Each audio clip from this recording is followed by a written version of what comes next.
ჩვენი არხის მხარდამჭერები. ეს მონადირეების არხია.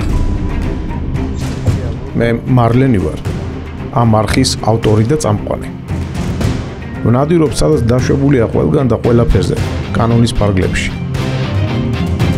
ვეძებ, ვეცნობი და ვიღებ თქვენთვის საინტერესო, გამორჩეული ისტორიების და უნარჩვევების მქონე ხალხს. ეს არხი მონადირეებისა. Adventures Live Geo. მოგესალმებით, მეგობრებო, ვიმყოფებით მაღაზიათა ქსელ კალიბრში, რუსთავის ფილიალში, რომელიც მდებარეობს კოსტავას 23 ნომერში. მობრძანდით, გვეწვიეთ თქვენი დაათვალიერეთ იარაღები. ჩემო ირაკლი, წინა ვიდეოში ჩვენ გავარჩიეთ ვეპრი. და საკმაოდ ისეთი გამოხმაურება მოყვა ამ ვეპრს რა. ზოგი აქებდა, ზოგი აძაგებდა, ზოგი გაუთლელს ეძახდა და ზოგი კიდე მერე ამათ ლანძღავდა და ძალიან ხოთ კომენტარებში პატივი ვცეთ ერთმანეთს ხალხო და მოუფრთხილდეთ ერთმანეთს. დღეს ვუყურებ ძალიან შორს არ წავსულვართ ვეპრისგან, ხო? რაღაცა მიმსგავსებული არის რაღაცა. ისე ვეპრთან ვართ იქ ტრიალებთ. უბრალოდ შევცვალეთ კალიბრი. ეს ვეპრი ხო, ის ვეპრი იყო 308 კალიბრი, იგივე 762 51 ნატო ის ნატო კი არა, ნატო რა. ნატალია არა, ნატო. გასაგებია. ხო და ეს კალიბრი გვაქვს 762 19, ეგრეთ წოდებული AKM-ის შუალედური გვაზნაზია ეს კარაბინი და მე ძალიან მინდა რომ მკითხო რატო ქვია შუალედური გვაზნაზი და გელოდები რა. და რატო ქვია შუალედური? მე ვიცოდი რომ შენ ვკითხავდი. მოკლედ ხალხო, ცოტა ისტორიაზე გადავიდეთ, მარტო იარაღი კარგია, მაგრამ რაღაც ცოტა ისეთი შემეცნებით თუ გახდეს და სახალისოს ჩვენი გადაცემა. შუალედური ვაზნა 762 გახდა შუალედური ვაზნა მას შემდეგ, რაც დადგა საკითხი რუსების ჯარში შეექმნათ ახალი იარაღი, ახალი კალიბრი, რომელიც იქნებოდა ეგრეთ წოდებული 762-25-ზე უფრო ძლიერი, მაგრამ 762-54-ზე უფრო სუსტი. ანუ მაშინდელი მოსინის კარაბინის ტყვიაზე უფრო ნაკლებად ძლიერი, მაგრამ TT-ს და PP-შას ტყვიაზე უფრო ძლიერი. და შეიქმნა ასეთი ტყვია, თუ უფრო ნაკლები. ძლიერი. ძლიერი. TT-ს ტყვიაზე ძლიერი და მოსინის კარაბინის ტყვიაზე უფრო გლეხურად ვთქვათ რა. ანუ კალიბრები შუა ვიღოთ. და აი რატომ მოინდომეს მაინც და მაინც ამ შუალედურის გაკეთება? აი იდეა რაში? აუცილებლობა იყო და გეტყვი რატო TT-ს ტყვია, PP-შას ტყვია იყო ძალიან სუსტი შედარებით და გამოირჩეოდა საკმაოდ არაზუსტი ტრაექტორით PP-შთან ძალიან იფანტებოდა ტყვიები და ნაკლებ ეფექტური იყო შორმანძილზე სასრულად.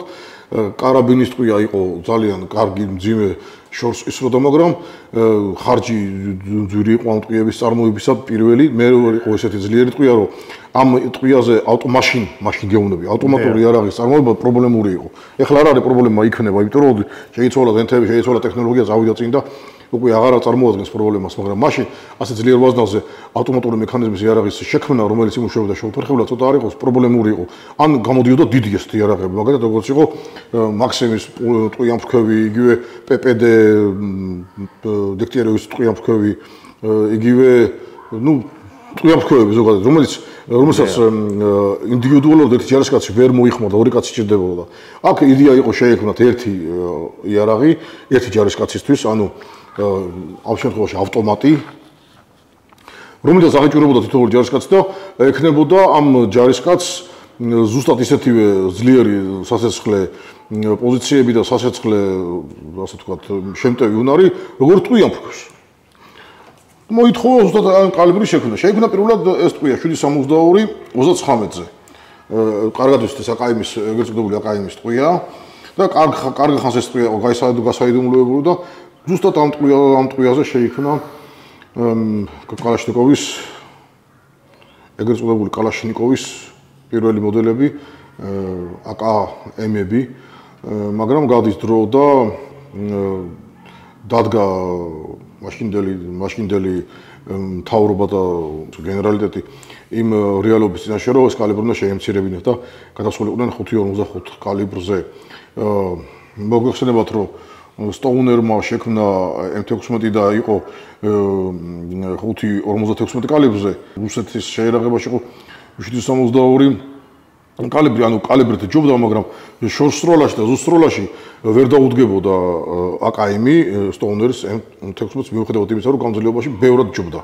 და აქ რუსული გენერალიტეტი დადგა ზუსტად იმ რეალობის წინაშე, რომ შეემცირებინათ კალიბრი და უკვე მაშინ იქნება ეს დღეს რო ხმარებაშია შუალედური ეგრეთ არა შუალედური არა აკაესის ტყვია 555-ზე შუალედურმა უკვე ასე ვთქვათ დღესაც ჩვენ შეერაღებაში ეს კალიბრი აღარ არსებობს სამოქალაქო ხმარებაში დარჩა ეს კალიბრი სანადირო ტყვიები გვაქვს და მაქვს სასიამოვნო სიახლე ჩვენი არხის ერთგული მაყურებლებისათვის მორადირეებისათვის და არა მარტო თქვენთვის პრემიუმ ხარისხის ძაღლის საკვები იტალიიდან ტოპ პრემიუმ უკვე საქართველოშია სუპერ ფასად შეარჩიეთ თქვენთვის სასურველი ნებისმიერი პროდუქტი Happy Pet G-ზე შეიყვანეთ პრომოკოდი მარლენი და მიიღეთ ფასდაკლება ან დარეკეთ ნომერზე 206-09-48 და გამოიყენეთ პრომოკოდი Happy Doggy კვებე სიყვარულით სანამ შეგეკითხები კიდე მეგობრებო გეტყვით რომ ამ იარაღის ფასს გაიგებთ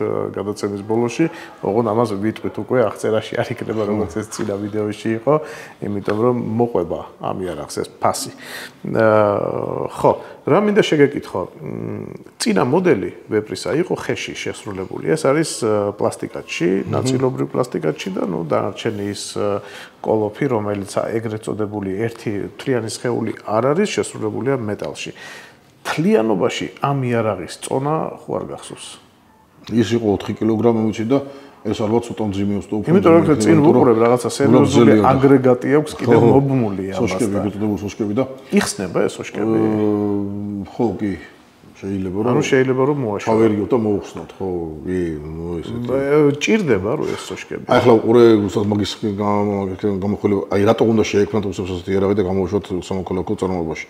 ეს იარაღი ყველამ კარგად ხედავთ ალბათ რომ სანადირო იარაღთან არანაირი კავშირი არ აქვს რა არ მოვიტყვებით ახლა ეგრე ცოტაც არ აქვს ცოტა ეს ჩვენი პირველი ვეპრი 308 იყო თუ უფრო გათვლილი იყო მონადირის თვის და რაღაცნაირად შეალამაზეს და მონადირის თუ რაღაცა სამოქალაქო სტილზე გადაიყვანეს მიუხედავად იმისა რომ ძალიან კარგად იკითხება ის სამხედრო ხაზები ხო და ახლა თვალია და ის ხო რა თქმა უნდა აქ აი საერთოდ არაფერი არაა შეცვლილი ხელის ტყვია მრქვევია სუბუქი ხელის ტყვია მრქვევია ჩვეულებრივი ეს თებში არ ადგას ან გზელი ვიზაჟის არა ჭედია რა 50-დან და რომ გამოგრა და რომ მიაყოლოს ხო და მე ვფიქრობ რომ და ალბათ დამეწუნები რომ ეს იარაღი შეიქმნა უფრო ენთუზიაზმი კოლექციონერებისთვის რომელსაც უნდა რომ გქონდეთ შეერაღებაში რუსული ენთუზიასტი კოლექციონერები რა კარგად ურე ახლა მე ხშირად მაქვს ხოლმე საუბარი და არავის შევროწყობს არ აყვენებ ხალხო მე არავისთან კონკრეტულად დამაქვს საუბარი ხშირად გამიგია მე ვარ კოლექციონერი მეტყვის და ხშირად ეშლებათ კოლექციონერობა და შემგროვებლობა ერთმანეთისგან ეს ძალიან რადიკალურად სხვადასხვა მიმართულება შემგროვებლობა კოლექციონერობთან არაფერი კავშირი არ არის კოლექციონერი აგროვებს გარკვეული ეპოქის თვის დამახასიათებელ ეს იქნება იარაღი ჭურჭელი საათი თუ რაღაცა დავუშვათ მე იარაღე მეორე ვიცრობას ხალხს მეორე მსოფლიო ომის დროიდან იარაღებს აგროვებს და აგროვებს ორივე მხრიდან რა იარაღებიც იყო ანუ გერმანული მხრიდან რა იარაღები იყო და რეალურად გაჩვენებს იმ ეპოქაში იმ წლებში რა იარაღი უპირისპირდებოდა ეს ორი დაპირისპირებული მხარე ერთმანეთს ხო? ანუ აი ამ მომენტში უკვე ითქმის რომ კოლექციონერია ხო? იმიტომ რომ შემგროვებელი ვინ არის? შემგროვებელი ნებისმიერ იარაღი ქვია და აიღებს და კიდე რაღაცა ძალიან ძველ დავუშვათ თოფი თქვა რომელსაც აღარც ლოუ აღარც არაფერი აღარ და ეს ანტიკვარია მილიონერის ბიჭო რანაირად ის მილიონი არაფერი აღარ აქვს ამას ხო? კი ძველ დროში იყო გამოსული შექმნილი მაგრამ იმას ხო დამახასიათებელი რაღაცა უნდა ქონდეს რაღაცა ღირებულება ხო უნდა ქონდეს ან ისტორია გავიგეთ რამე ისეთი რა გეთახმები 100% ეხა მე ჩემი თავი გამახსენდა კოლექციონერობაზე პრეტენზია არ მაქვს მაგრამ ავტომატურად შემგროვებელი გამოვედი იმდენმა ქარხანამ გამომიგზავნა ტოპები აღარ წავიღო მოლაგიჩით არა უშეს ლელა დავიწყოთ გაყიდვა თორე არ გამოვა კარგი მოდი აი აქვე კიდევ ჩაგეკითხები მე როგორც მივხვდი აბსოლუტურად ერთი და იგივე მასალა ერთი და იგივე ყველაფერი რაც წინა მოდელში იყო და ესენია შესული კონდახი და ტებჟირი ერთადერთი ჩამჭრელი კითხვა მებადება ეხლა რა. ძალიან პოზიციონური. აი ეს რა. ეგ არის ზუმბა. ეს წინას არ ქონდა. არა, კინოს. ეს სანადირო ვარიანტია და იმიტომ არა კინოს ზუსტად. გასაგებია. ეს არის ზუმბა, ეგრეთ წოდებული ლულის საწმენდი ჭირი. ანუ ზუმბა. აუცილებელია რომ ამ საბრძოლო იარაღისთვის აუცილებელია. სანადიროთ, ეხლა არა, ეს სანადირო იარაღი არ არის. ეს გიფორმდება ასე. ხო, გიფორმდებათ, მაგრამ სხვანაირად არ გიფორმდება, მაგრამ ეს სანადირო იარაღი არ არის. სანადირო, არა, თუ შესაძლებლობა გააქვს და ატარებ, ამ ჭრის შორის ძალიან კარგი დანიშნულებები შეიძლება გამოუძებნო რა. მაგალითად, წამოაწოდეთ ხორცი და შეცვა შამფურად. ან რამე თვალის დანიშნულება მოუძებნო კიდე, რავი, არ ვიცი, სხვა რა თქონდა. გასაგებია. სანადირო ტრეშო ლულის მიდას არ დაიწყებ, ეგ ფაქტია, ხო, ფაქტია. კი ბატონო. თუმცა მე დარწმუნებული ვარ ხალხო, ეხლა ჩვენ კი ხუმრობთ რა თქმა უნდა, მაგრამ მე დარწმუნებული ვარ იმაში, რომ ამასაც გამოუჩნდება პატრონი, ადამიანი, რომელიც დაინტერესდება და აი სანადიროთ მე ვფიქრობ, რომ მართლა ცოტა ისეთი არის რა ვიცი. ალბათ იმ სოშკებს თუ მოხსნით, კიდე შეიძლება რა მოხსნა აფსიდია ნახე რა. ხო, და შეიძლება ავწონოთ. მოწონოთ რა. მაგრამ მაინტერესებს რა თუ შეიძლება. აი აქვე მოგცემ და მადლი აწონა. დაიცა დავკეთე. აი მაგ პროცედურის ყურება მინდოდა ძალიან მაგრად რა, როგორც ვალობ. არა, სასწავლებელი არა, უბრალოდ. აი ცოტა გასა რა გინდა შევახერო. მე როგორი საინტერესო არის. აი ეს მოჩაიკეთ. დაახლოებით 7 წუთის მერე ახლიდან ჩავერთეთ. ის არა. ო ის როგორ ხო ოფსაიდ ლეიტერ თუ რაღაცა. თოდე თუ შემდეგ. 4 და 600-ია. 4 და 600 არის მთლიანი მასა ესე. 600 გრამით მეტია, მაგრამ 300 ის აქვს. სოშკები ხო დაიკესა და აქ ჩვენ გვაქვს კონდახის მოკეცვის საშუალებაც. გასაგებია. ეს ტარების უფლებით იქნება, ხო? ხო, ტარების უფლებით. ანუ ლულა იმ სიგრძეა, რომ ფაქტობრივად გამოდის, ხო? ბერლინში გერინგს აკეთა. სიზუსტე როგორი იქნება შენი აზრით? სიზუსტე ხო, სიზუსტე რავი, არ მისვრი აქედან და ალბათ ახლა რაღაც თუ შექმნეს, უნდა კონდეს კიდევ სიზუსტე, მოიცე, ეს როგორ დარჩა ეგრე გაღიმებული. არა, მოიცე და ეს უნდა აი.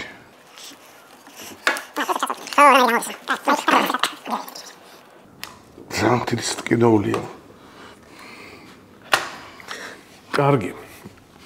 მოდი ახლა დაუბრუნდეთ ყველაზე მნიშვნელოვან საკითხს, ჩემო ირაკლი და ეს არის ფასი.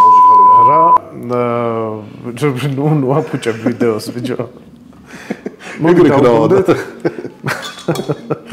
ეგრე ქნაოდა. მოდი დაუბრუნდეთ ახლა ერთ-ერთ ყველაზე მნიშვნელოვან საკითხს, კულმინაციას, ასე ვთქვათ, ამ ვიდეოს კულმინაციას დაუბრუნდეთ და ფასი თუ შეიძლება რომ ვიცოდეთ. 5000 მეეთი. ხო, ლარი აკლია 5000. ნუ ხო, 5000. მე უნდა ვიყიდო ლარი მაქვს, თანჩე შევაგროვებ და ვიყიდო. ლარიანი მაქვს. კარგი, მოკლედ, ხო, რა ვიცი. მაგრამ შიგნეულობა გაინტერესებს იგივეა რაც ის ვეპეწინავები იყო. კი, დარწმუნებული ვარ ზუსტად და თუ ვინმე შიგნეულობა გაინტერესებს წინა ვიდეოს. ჯიგარი იგივეა რა, რაც ვერს კონდა წინა ვიდეოში ნახეთ. კარგი, ჩემო მეგობრებო, მოკლედ დაგემშვიდობებით ამ მხიარული ნოტაზე ეს ისეთი იარაღია. და მის კითხე რა შეიძლება გამოვიყენოთ?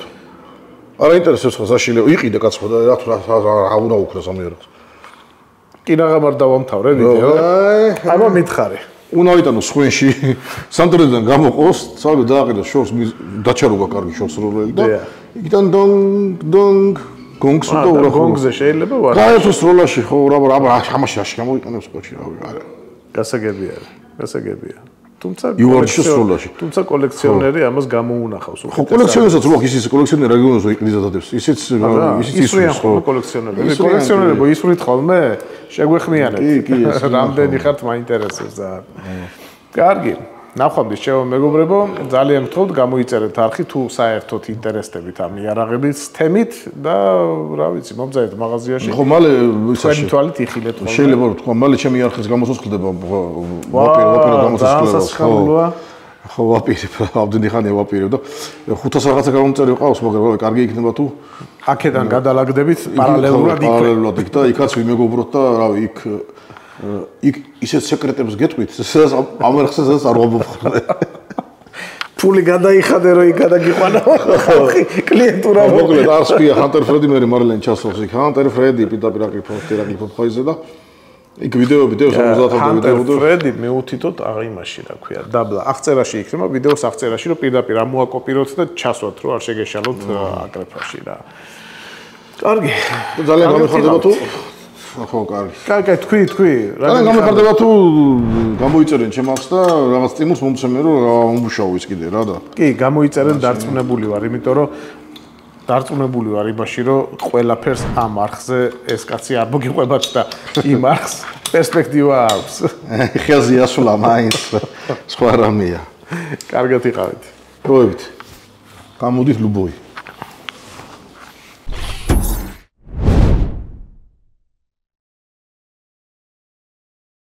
ჩვენი არხის მხარდამჭერები